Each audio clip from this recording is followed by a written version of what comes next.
네, 안녕하세요.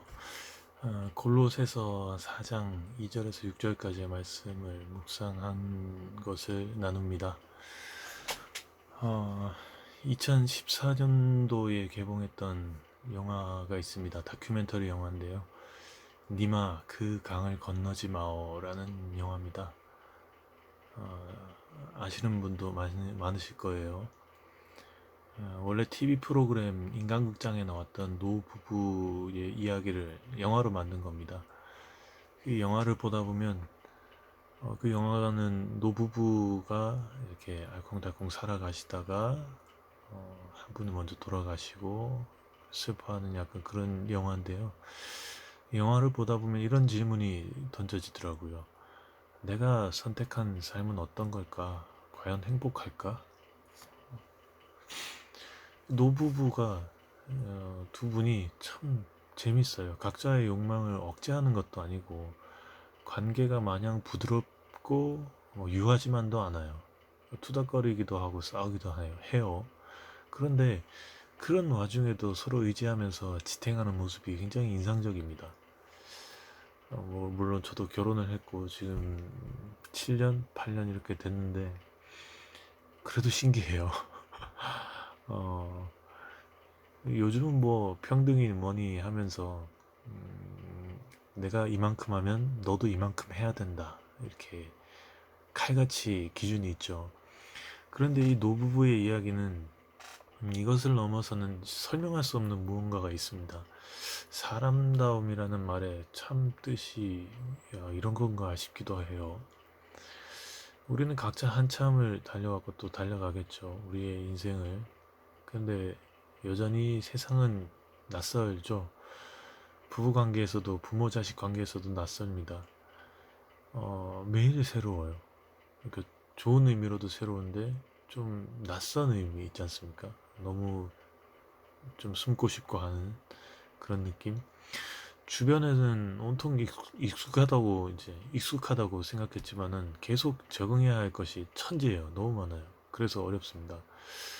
도통 익숙한 것은 없고 낯설다 보니까 나 어떨 때는 내 자신이 낯설어지기도 합니다. 이런 낯설미 지속되다 보니까 아마 우리는 이기적인 것 같습니다. 다른 사람의 감정을 이해해서 행동하는 것보다는 내가 이해한 대로 행동을 하는 거예요. 영화 중반부에 노부부의 자녀들이 부모님을 잘 모시니 많이 하는 문제로 싸우는 장면이 있었어요. 그런데 그 장면을 보면서 이런 생각이 듭니다. 저 사람들 왜 싸우는가? 모시니 많이 하는 문제로 싸우는데 왜 싸우는가 모르겠어요. 표면적으로는 굉장히 부모님을 위하고 이타적인 행위일 수 있는데요. 그 본질에서는 이기심이 좀 보였습니다. 제가 좀 마음이 삐딱해서 그런 수도 있겠는데 자녀들이 자신들 각자가 잘 모셨다는 그 자부심을 위한 싸움인 것처럼 보였어요. 그 보다 보니까 좀 회의적인 생각이 들죠. 왜 사람은 탄생하는 걸까? 어차피 소멸할 텐데. 어차피 혼자 쓸쓸하게 가게 될 텐데. 꼬리에 꼬리를 물다 보니까 왜 살아야지? 뭐 이런 생각도 들게 돼요. 내 존재 자체에 의문이 듭니다. 그런데 거기에 의미가 있지는 않을까 합니다. 살아가는 것 그 자체가요. 내가 어떤 무엇인가를 이루어서 성공을 하고 꼭 업적을 이루어야 내 존재가 의미 있는 것이 아니라 내가 살아가는 그 자체가요. 아침에 일어나서 또 일을 하고 밥을 먹고 잠을 자고 그렇게 평소처럼 일상을 살아가는 그 모든 과정 자체가 의미가 있는 것 같습니다. 그 과정을 우리는 겪고 있고요. 20세기 최고의 정신의학자이자 호스피스 운동을 최초로 시작한 엘리자베스 퀴블러 로스라는 사람이 있습니다. 이 사람이 이제 자기 제자 데이비드 캐슬러와 함께 쓴 인생 수업이라는 책이 있는데 이런 장면이 나와요. 데이비드가 아주 어린 나이였을 때 어머니가 편찮으셔가지고 병원에 입원을 했습니다. 한참을 치료를 받고 이제 퇴원하는데 병원을 나오던 어머니가 그만 그 자리에서 다시 쓰러졌어요. 어린 데이비드가 깜짝 놀라면서 어머니를 일으켜 부축해서 병원으로 다시 들어가서 입원을 시키려 했어요. 쓰러졌으니까 또. 그때 이제 겁먹은 데이비드의 얼굴을 이렇게 보던 어머니가 이렇게 말했대요. 데이비드, 사람은 누구나 쓰러지게 마련이야. 그리고 다시 일어서 그게 삶이야. 쓰러졌다 일어났다를 계속해서 반복하는 것이 우리 삶이라고 이야기를 합니다. 그리고 그 순간순간에 나 자신이 어떤 마음인지를 있는 그대로 잘 받아들여야 된다고. 그래야 우리가 겪는 모든 과정들을 잘 견뎌내고 겪어낼 거라고요. 다들 사연들이 있죠. 사연 하나 없는 사람 누가 있겠습니까? 그 과정을 하나하나 겪으면서 살아가는 게 그냥 헉헉거리면서 버티는 거잖아요. 중간중간 재미를 찾기도 하지만 그냥 매일매일 헉헉 버티는 거잖아요. 그렇게 버티면서 우리는 어쩌면 그리스도인이 돼가고 있는 것 같습니다.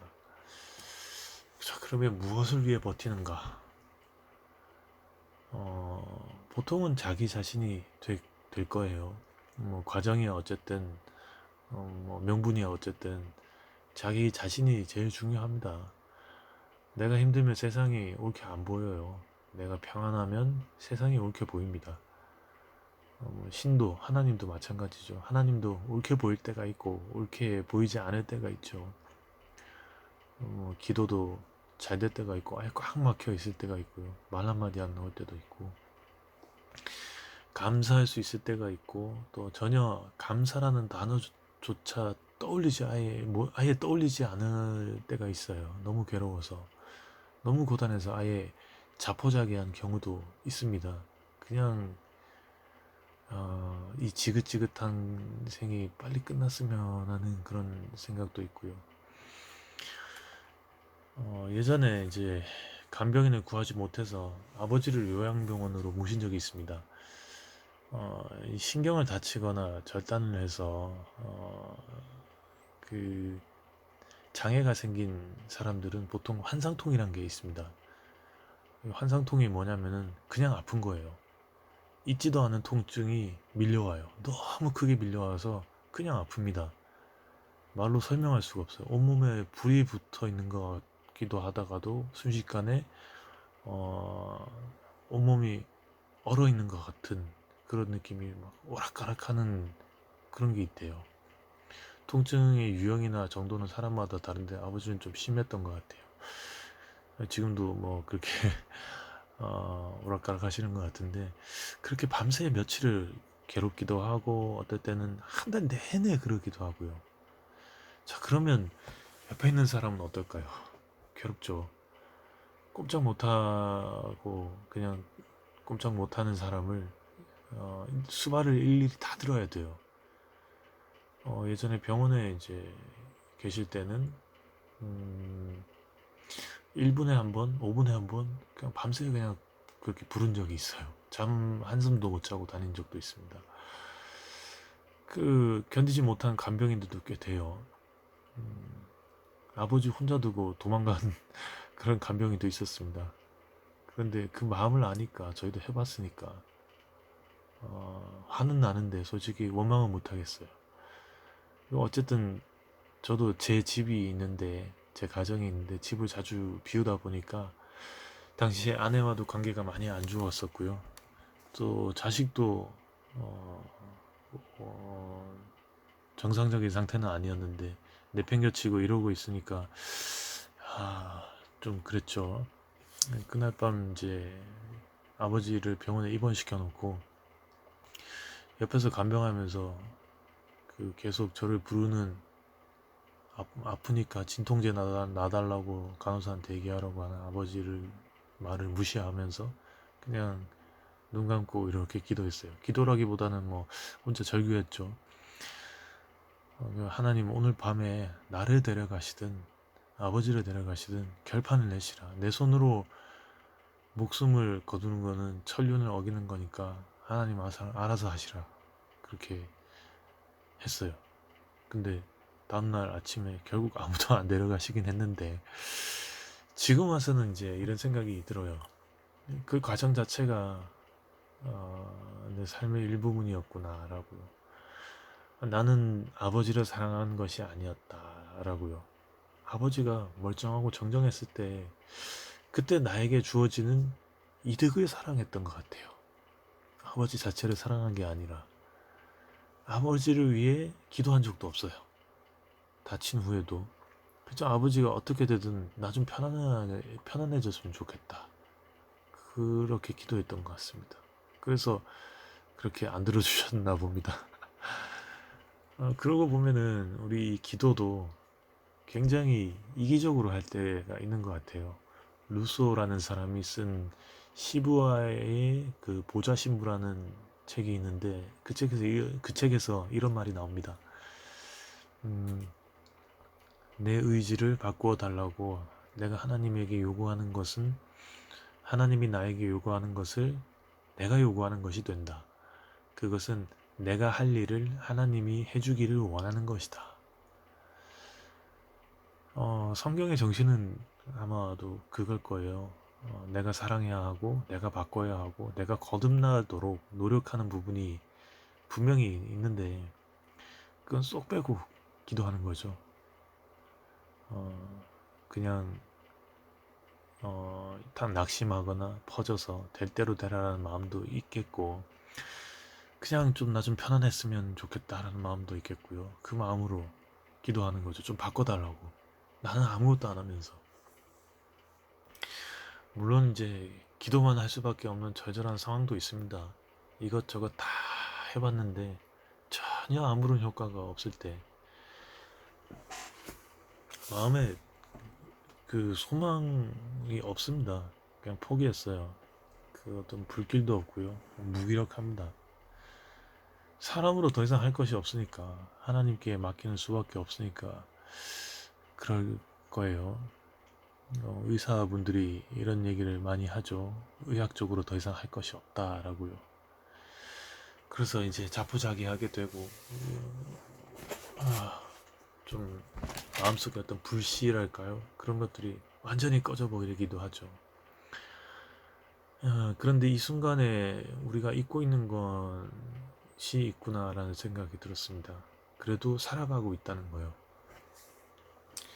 더 이상 할 것이 없다는 말과 생각에 그래도 나는 살아가고 있다라는 것을 잊어버려요. 그래도 살아가면서 계속 살아가 보는 거, 두드려 보는 거 잊어버려요.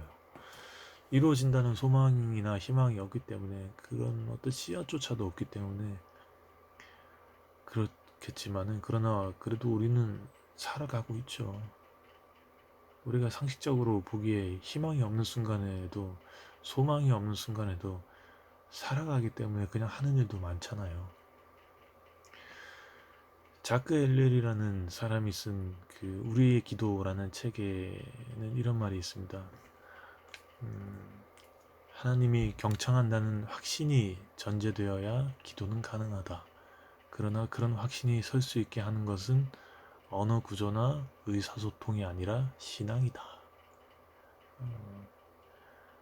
이해나 이런 다짐이나 이런 건 필요 없는 거죠. 그냥 신앙이 필요한 거예요. 신앙이 있기 때문에 기도하는 것이겠죠. 신앙이 있기 때문에 그래도 하나님은 들으실 거다라는 그런 신앙이 있기 때문에 같은 책에 한마디 더 써놓은 게 있습니다. 기도는 하나님이 당신의 의지와 권능과 사랑을 인간의 말이라는 수단으로 기도하게 한 사람과 나누기로 한 결정에서 나온다. 기도는 단어가 아니라 하나님과 함께하는 삶의 모습이다. 그래서 기도는 언어적인 표현에 구속되지 않는다. 사는 게 기도라는 말이 될 것 같습니다. 신앙을 놓지 않으려고 발버둥 치는 그 과정도 기도고요. 성전에 모여서 답답함을 토로하면서 목이 터져라 외쳐 기도하는 것도 기도겠고요. 사는 중에 이 소망, 이 신앙을 놓지 않으려고 발버둥치는 기도가 또 있죠. 그 모습 중에 기도가 있고 그것이 또 기도라고 얘기를 하는 것 같아요. 개인적으로는 아주 위아래가 기도 대상입니다. 위로는 아버지가, 아래로는 아들이. 아버지를 가끔 간병하러 가거나 아니면은 만나러 가거나, 아들을 매일 공부시키고 숙제를 시키고 있는데 그때가 기도구나 싶습니다. 소망을 놓지 않으려는, 신앙을 잃지 않으려는 그런 몸부림, 기도. 아마 그런 기도를 하는 분들도 계실 거예요. 신앙 부여잡고 맡기고 기도해봐요. 이 묵상한 그 골로새서 4장 2절에서 6절까지의 말씀은 기도를 계속하고 기도에 감사함으로 깨어 있으라 라고 말합니다. 이 기도는 또한 우리를 위하여 기도하되 하나님이 전도할 문을 우리에게 열어주사 그리스도의 비밀을 말하게 하시기를 구하라. 내가 이 일 때문에 매임을 당하였노라 라고 나와 있는데, 전도할 문을 열어서 그리스도의 비밀을 말하게 하시기를 구하는 기도. 그리스도의 비밀은 무엇인가 생각을 해보니까 예수님의 생애를 보면 그 답이 있겠죠. 예수님이 나를 어떻게 하셨는가? 사랑하셨다. 나 자신이 아닌 모든 것을 사랑하고 있다라는 그런 비밀이겠습니다. 혼자가 아니라고. 하나님이 그곳에 바로 거기에 같이 있다고. 바울은 그 비밀이 나타나기를, 그 비밀이 드러나서 그리스도의 사랑이 드러나기를 당시에 감옥에서 아주 간절한 마음을 담아서 골로새 교회에 편지를 보냅니다. 아이러니하게도 이때 바울은 그 비밀을 드러내려다가 얻어맞고 죽을 고비도 넘기고 감옥에 갇혀 있으면서 말이죠. 상식적으로 생각을 해보면 정신 나간 사람이죠. 도저히 안 될 것 같은, 전혀 쓸모없고 효과 없고 빛도 없고 이름도 없는 저 짓을 왜 하는 건가? 왜 그리스도인은 삶에서 그렇게 기도로 노력하는가? 우리는 그 비밀을 아는 사람들이고 신앙이 있기 때문에, 소망이 있기 때문에, 그래서 삶으로 그렇게 기도 제목이 많고 기도를 하게 되는 것 같습니다. 번거롭고 어렵죠. 그런데 그때마다 고개를 들면 한 번씩 보이는 거는 저기서 누군가 말씀하시는 것 같아요. 괜찮아, 잘하고 있어. 조금만 더 와봐. 나도 겪어봤는데 아픈 걸 알아. 그런데 조금만 오면 돼. 조금만 더. 또박이라는 말이 있습니다. 언제나 한결같이 꼭 그렇게 라는 의미의 부사입니다. 예를 들어서 그 아이는 또박이 인사를 잘한다. 그는 아침마다 또박이 동네 골목길을 청소한다. 이런 식으로 쓰이는 말인데요. 어떤 경우에도 어느 때라도 우리 기도는 하나님이 들으신다라고 믿는 게 중요한 것 같습니다. 다만 그 응답의 때는 하나님이 정하신 때가 되겠죠. 시편 126편 6절에는 이런 말씀이 있습니다. 참 시편도 참 공감하면서 마음속으로 울면서 읽었던 구절이 많은데, 시편 126편 6절에는 울며 씨를 뿌리러 나가는 자는 반드시 기쁨으로 그 곡식단을 가지고 돌아오리로다. 쉽진 않죠. 버텨야 되니까요. 그렇지만은 우리는 또박이 기도하고 또박이 우리 마음을 지키시기를 응원합니다. 저도 지켜가겠습니다. 하나님, 흔들리고 무너지는 마음을 붙잡고 기도합니다. 외쳐 목이 터져라 하나님을 찾고 생활 중에 신앙 놓지 않으려고 꾸준히 노력하고 기도합니다. 무너지는 마음을, 절망적인 상황을, 소망 없는 순간이 너무 길기도 하고 그래서 우리를 기도하지 못하게 합니다. 하나님, 그리스도의 비밀을 아는 자로서 신앙 잃지 않도록 해주시고 무너진 상황에도 예수의 능력으로 저희를 일으켜 주시옵소서. 하나님이 세상에 드러나고 이 땅에 살고 있는 저희에게는 평화를 허락하옵소서. 예수님의 이름으로 기도합니다. 아멘.